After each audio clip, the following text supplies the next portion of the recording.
తన భూమిని కొంతమంది నాయకులు కబ్జా చేశారని, తన భూమిని తమకు ఇప్పించాలని బాధితురాలు హైమావతి కోరారు. రంగారెడ్డి జిల్లా అమన్గల్ మండలం విటాయిపల్లికి చెందిన హైమావతి పొలం కబ్జా జరిగిందని భూపోరాటం చేస్తున్నారు. సుమారు 500 మంది మద్దతుతో కొట్రగేటు దగ్గర దివంగత కేంద్ర మంత్రి జైపాల్ రెడ్డి విగ్రహానికి వినతిపత్రం అందజేశారు.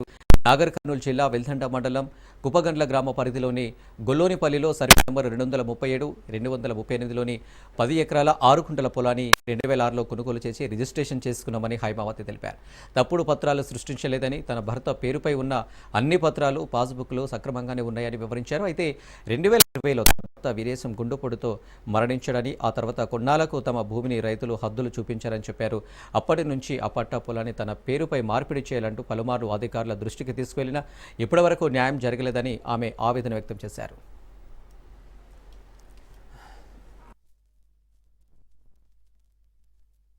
వారిది విటాయపల్లి గ్రామము. వారు మాజీ సర్పంచి, మాజీ ఎంపీటీసీ, ఒక నీతి నిజాయితీకి పేరుగాంచినటువంటి వ్యక్తి, కాంగ్రెస్ పార్టీ కార్యకర్త. అత్యంత అభిమానమైనటువంటి జైపాల్ రెడ్డికి చాలా సన్నిహితుడు, అభిమాన వ్యక్తి. కాంగ్రెస్ వాళ్ళు అన్యాయం చేశారు కాబట్టి ఫస్ట్ అయితే కాంగ్రెస్ రూలింగ్ లో ఉంది. ఈ ప్రాంతానికి సంబంధించినటువంటి వ్యక్తి ముఖ్యమంత్రి కాబట్టి నువ్వు అప్పీల్ చేసుకో, అడుగు, పోలీస్ స్టేషన్లకు వెళ్ళు, అక్కడ ఇక్కడ వెళ్ళి కలు. ఫస్ట్ అయితే నీ ప్రయత్నం నువ్వు చెయ్యి. చేసిన తర్వాత కాకుంటే మేము పార్టీలకు అతీతంగా మేము నీ కొరకు స్పందించి న్యాయం జరిగేంత వరకు మీ వెంట ఉండడం జరుగుతుంది. న్యాయానికి న్యాయం జరగాలనేటటువంటి ఒక కమిటీని కూడా ఈ మండల స్థాయిలో, నాది ఈ మండలం కాబట్టి ఈ మండల స్థాయిలో ఏర్పాటు చేసి ఎవరికైనా సరే, ఈ మొక్కదాని కాదు, ఈ మండలం వాళ్ళకు నిజాయితీగా అన్యాయం జరిగితే ప్రభుత్వాలు స్పందించాలి. ఇలా పాలకులే అన్యాయం చేస్తే వాళ్ళు ఒక పోలీస్ స్టేషన్ల కంప్లైంట్లు ఇస్తాం అనుకోండి. ఇచ్చినప్పుడు ఈ పొలం ఎవరిది, ఎంఆర్ఓ గారిని సంప్రదించైనా, లేకుంటే ఈమె పొలం ఆమె దరఖాస్తు తీసుకొనైనా తాను ఏం రైట్ ఉంది, వాళ్ళ తాను ఏం రైట్ ఉందని పరిశీలించి మీ తప్పని చెప్తే ఇక్కడనే ఆగుతుంది. కానీ అట్లా ఎవ్వరు లేరు. ఇప్పుడు ముఖ్యమంత్రి గారి తమ్ముళ్ళు చేస్తుర్రు అనేటటువంటిది ఒకటి ఇక్కడంతా కూడా చాటుగా నేటుగా మాట్లాడుతున్నారు. కాబట్టి ఇవాళ ముఖ్యమంత్రి గారికి నిజంగానే ఈ విషయం తెలుస్తలేదా అని మేము అనుకుంటున్నాం. మీ తమ్ముళ్ళ పేరు చెప్పుకొని కొంతమంది అన్యాయం చేస్తురట. దయచేసి వాటిపైన విచారణ చేయండి. మీకున్నటువంటి ఏదైతే చట్టాలు ఉన్నాయి, చట్టాల ద్వారా ఎవరు చేస్తున్నారు, ఎందుకు చేస్తున్నారు అని మీరు కూడా విచారణ చేసి ఇది వాస్తవమా కాదా అని చేయండి.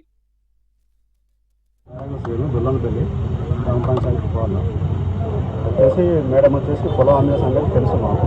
ఆ ఊరు రైతులు వీళ్ళకి అమ్మడం తెలుసు, ఊరు మొత్తానికి తెలుసు. మళ్ళీ ఏం చేశారంటే దున్నారు, చేసారు, బయట వేరంగులు విటాపల్లి వీరేష్ వాళ్ళకి అమ్మేది.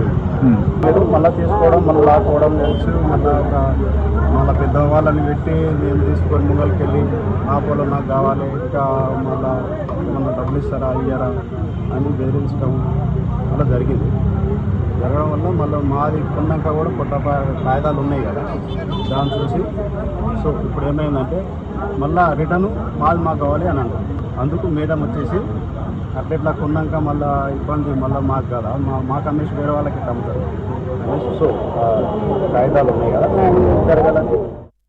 మహిళకు అన్యాయం జరిగింది కాబట్టి ఆ మహిళకు అండగా మేము నిలబడతాం. ఎందుకంటే న్యాయం జరిగే వరకు పోరాడుతూనే ఉంటాం. రేవంత్ రెడ్డి గారు ముఖ్యమంత్రికి ఏం వేడుకుంటున్నామంటే ఇలాంటి ఆడవాళ్లకు అన్యాయం జరగొద్దు. ఏ ఆడదానికైనా అన్యాయం జరిగినప్పుడు నేను నిలబడతానని మా అందరితోటి ముఖ్యమంత్రి కావాలని మేము కోరుకున్నాం. కాబట్టి ఆయన ముఖ్యమంత్రి అయ్యారు కాబట్టి ఆమెకు మా మహిళకు అన్యాయం అవుతుంది కాబట్టి న్యాయం జరగాలని మేము కోరుతున్నామండి. ఎందుకంటే ఎప్పటికైనా సరే ఆమెకు ప్రాణహామీ ఉంది కాబట్టి దానికి కూడా మేము ఎక్కడ స్పందించినా కూడా మమ్మల్ని స్పందించాలని చెప్పేసి మేము కోరుతున్నామండి.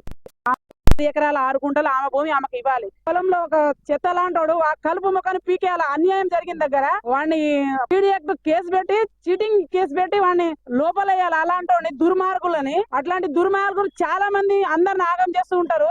అలాంటి వాళ్ళ మీద కఠిన చర్య తీసుకోవాలని మిమ్మల్ని అందరినీ హృదయపూర్వకంగా కోరుకుంటానండి.